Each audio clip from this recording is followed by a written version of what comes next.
Hey guys, Tomboy601, and today we have a very exciting patch notes. One that I am super hyped for one announcement in particular, and everything else is kind of cool and nice and whatever. But one announcement has me incredibly excited. And with that said, let's dive on in. Of course, first things first, if you head on over to WoWSLegends.com/code redeemer. You type in 41 MS 1EVWTG over at wowus.com/code redeemer. You'll get yourself, I think, a big crate of some kind, probably some camos, probably some boosters. Let me know what it's supposed to be down below. And oh, there we go. There we go. There's the things that it is. Anyways, let's go ahead and talk through everything. So first things first, of course, we have Prusen, the brand new legendary German battleship, one that I've been informed is going to be one of the most accurate battleships in the game with incredible range. So battlecruiser dispersion on a German battleship that can overmatch nearly everything, a lot of things. It can overmatch not quite everything, but it's gonna have some big guns. They're gonna be accurate. It's going to be interesting. We do have 120 milestones over 6 weeks, so another longer campaign, 6 weeks. But I guess that does line us up, I think, for the June, July sort of stuff, so that all checks out. What you'll get for Admiralty, without Admiralty backing, all these wonderful things, and then here are your additional rewards if you find yourself purchasing the Admiralty backing for 25,000 doubloons, of course. I would recommend you buy the Admiralty backing. It is relatively cheap for what you get. Also, if you want the Hindenburg, there is ship parts that you are going to need. Cool. Hindenburg Marathon Stage 2. The marathon rolls on, so you can continue the race for the German legendary tier cruiser Hindenburg. During the second stage of the marathon, which lasts from May 19th through June 30th, you can find ship parts via the following sources. Eagle of the North Sea event, 1,500 without Admiralty backing, 2,500 with Admiralty backing. Path of Progress calendar, 1,500. Weekly assignments, 3,000. Retrofuturism boxes and bundles from the Retrofuturism shelf of the store. You can get up to 9,500. You'll typically be able to obtain Hindenburg in July. However, if you collected a decent quality ship parts. Okay, so basically you are going to start seeing them from the whales out and about this next update. So be prepared. It won't only be the CCs with them, and be prepared to have some fun. Next, the Retrofuturism event and Path of Progress calendar. Catch the wave of progress and touch nostalgia with new Retrofuturism ships, Meteor, Scarlet, Retrofuturistic ships, Meteor and Scarlet Thunder, special commander guises, and theme skins for Prusen, Karl, Johann, and Zeton. Oh boy. So we're getting 2 unique ships that are, I assume, going to have different stats. That looks that doesn't look like any of these ships. So that almost gives me British battleship vibes. And is that Tashkent or Delny with that sort of rounded off cockpit? And that's going to be what Scarlet, I bet that's Scarlet Thunder. And this is Meteor. Okay. I do have to say, I enjoy the look of this skin, just because it reminds me of a Chronoplan, the Caspian Sea Dragon. Very fun. I enjoy those ships as or those vehicles? Chronoplans. I'm going to call them vehicles, because they're kind of planes, kind of boats. Anyways. Cool. We have some new camos. Commander guises. Woo. I mean, if they have the economy bonuses associated to them, I'll use them. If they don't, then cool. They'll just kind of rot away. But by purchasing this content, it looks like you are going to be able to get ship parts for Hindenburg. So expect people to be rocking these things because they want ship parts to get Hindenburg. Okay. Also, a new theme calendar called Path of Progress starts May 19th. Complete its daily tasks over 4 weeks to unlock commander guys. Dr. Von Roth. I bet it's going to be him. And you can recover 4 missed days for free. Oh, very nice of them. Next, Battle of Jutland from May 19th. Join us in commemorating Battle of Jutland, the largest naval battle of World War I. Check out the Battle of Jutland crate for a chance to get new ships, German cruiser Leipzig, German battleship Moltke, and British battleship Indefatigable. God, the British names are so fun. You can also receive new skins for Agincourt, König Albert, and Leipzig, permanent camouflage for Tiger 59, and more themed content. One Battle of Jutland crate will be available for free through the main campaign, and 3 for free by obtainable via the Remembering Jutland mission. You can also find all the new content, including the ships in the store. Plus, you'll get a 10% discount for British and German premium ships, as well as various discounts on select texture ships. You'll get all the details come Monday. Cool. Awesome. So, 3 new ships. First one is Moltke. As we said, it is a German battleship. Looks like it's going to be tier 3 in our game. Like, they're going to be World War I ships. I don't know if any of them are going to be particularly game-changing, but hey, lower price premiums, or maybe premiums that you end up getting for free, I'm kind of here for. So we have Moltke, we have Indefatigable. God, what a weird name. Gotta love it. And then finally, we have Leipzig. Leipzig looks like it could be the big hitter of these, just because it's a tier 5 German cruiser.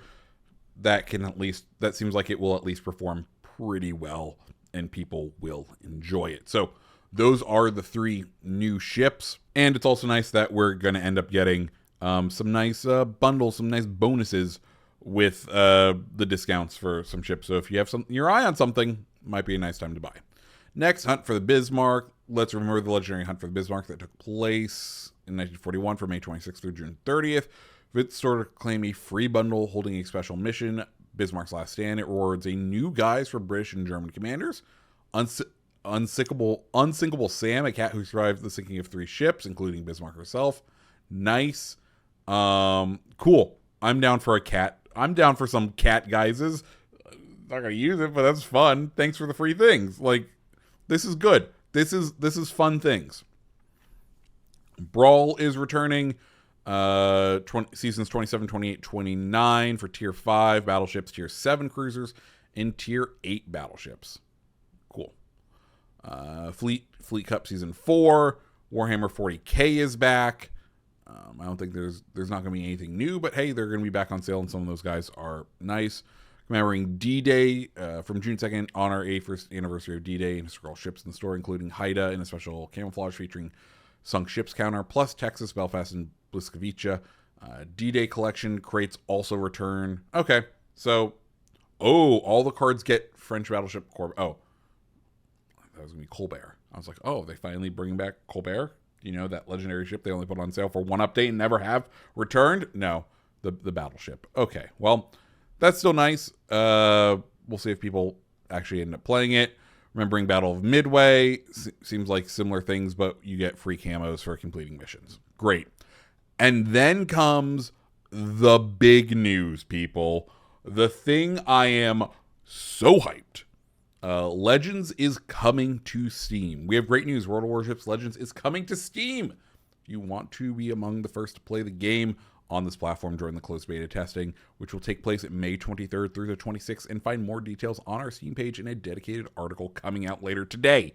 Today as I'm reading it, not today as, today as you're watching this, not today as I'm reading this, because this is early patch notes. Yay being a CC. Oh yeah. World of Warships Legends coming to PC. Oh boy. I'm very excited for this. A couple of reasons. One, I'll be honest. The Xbox that sits on my desk, that my whole setup is built around, is really only on my desk still because I play World of Warships Legends. I have a giant PC that I've recently upgraded, and if I can just play this game on PC and still make content for it, hell yeah. Like, so awesome. That would make my life a lot easier. That would also mean that I could start grinding dailies on like my RG ally. This right here, super exciting. It's also very interesting. I think what they've realized is that the PC version may made some design decisions that their player base isn't happy with. And they did see at one point a very large player base. So why not throw it on to PC and see what happens, right? If someone gives, if these people, World of Warships Legends, $10 for a battle pass, or whatever the monetization over at World of Warships, they spend $10, it's still $10 all going to the same company, right? Meet your players where they are. Meet your people where they are. You can't force people to come to you. You have to go to them.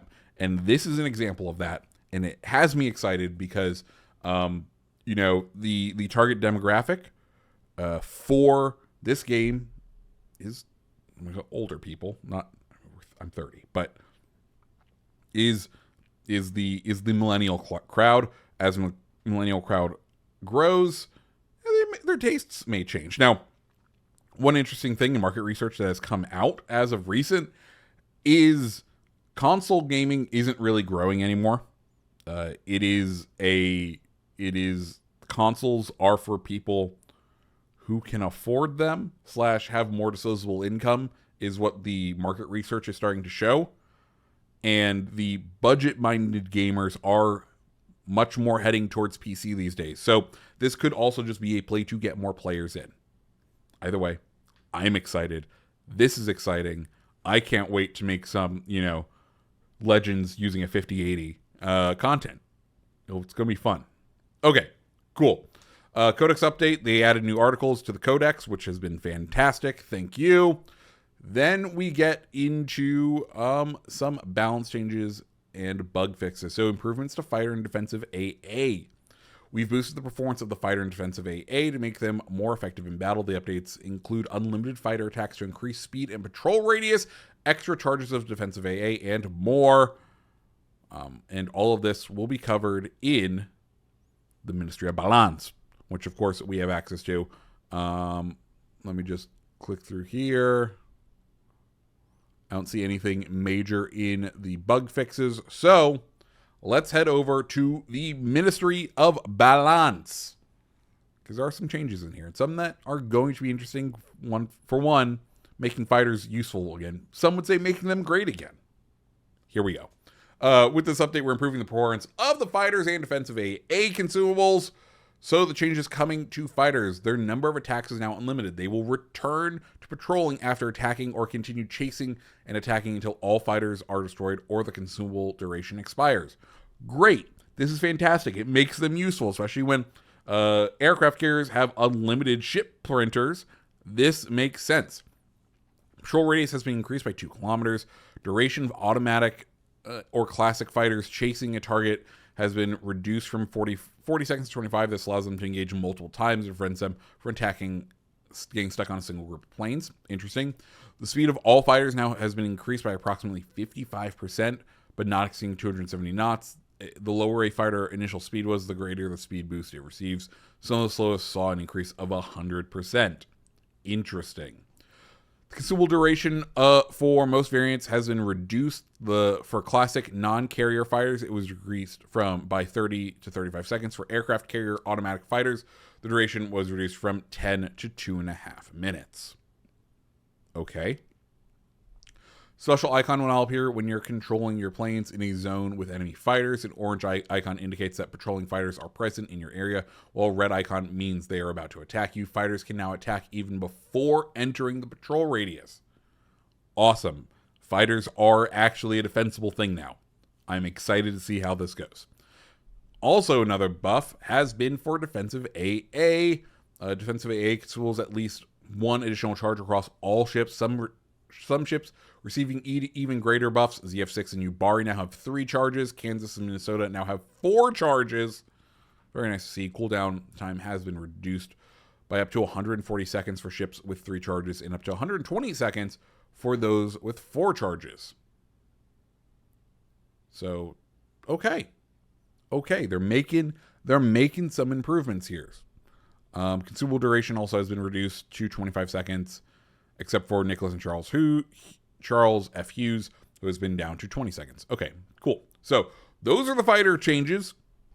I'm happy with them. I think those are some great changes. We should be happy with those. Great. And those are the defensive, like all that buffing ships against carriers who have been kind of strong these past couple months since carriers had their rework. Makes sense. I won't play carriers, but this is some fun counterplay, or at least I feel like I'm doing something now, especially with the fighter planes, which has felt like it's been absolutely useless since it's lost its vision. Okay. Zerlane Formidable has been experiencing some trouble. No shit. So they are buffing it. Extra 200 damage, 30% increased multiplier for the AP penetration, which it absolutely needed. Skip bomb damage going up by 5,000. Skip bomb fire chance up by 2%. Okay. Oh, and dispersion improved. We'll see how that goes. Cool. It needed that. It was an absolutely disgusting piece of crap. Yeah, cool.